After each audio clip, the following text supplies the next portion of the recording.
L'année dernière, Gala vous avait invité à découvrir les succès professionnels de Sébastien Roch, révélés en 1992 par le sitcom Hélène et les garçons.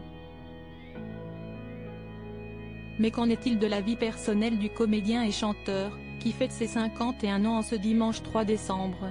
Plutôt discret sur le sujet, l'interprète de Cri Cri d'amour s'était soigneusement gardé d'évoquer sa relation avec une autre actrice d'Ab Productions à l'époque de ses premiers succès.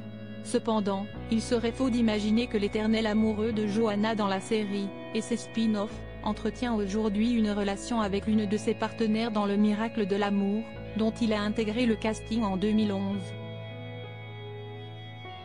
En effet, comme Sébastien Roch l'avait confié à Gala dans une longue interview il y a quelques années, ce n'est pas sur un plateau de tournage qu'il a rencontré sa dulcinée, Florence, mais via un écran d'ordinateur. En effet, c'est sur Facebook qu'ils ont fait connaissance. La jeune femme avait demandé le beau brun ténébreux en ami, et comme le comédien l'a expliqué, il a été immédiatement touché par son regard.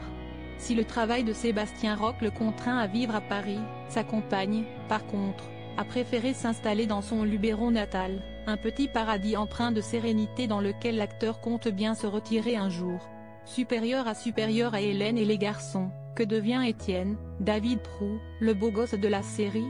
Un papa comblé si l'acteur avait un temps fait l'actualité pour une regrettable erreur dont il semble avoir tiré les leçons, c'est aujourd'hui uniquement pour ses péripéties à l'écran que l'on entend parler de lui.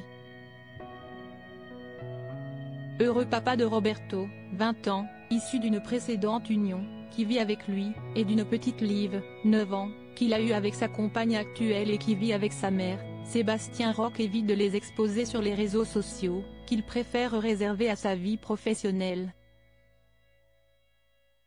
Néanmoins, cela ne les empêche pas d'être la priorité absolue de la vie de leur papa, lui qui réunit la famille dès qu'il en a l'occasion, comme il l'a encore expliqué, « Mes enfants, ma famille, s'y estime ma boussole. Sans eux, je me serais peut-être lassé et même perdu. » Article écrit avec la collaboration de 6 médias Crédit Photo, Norbert Scanella Panoramique.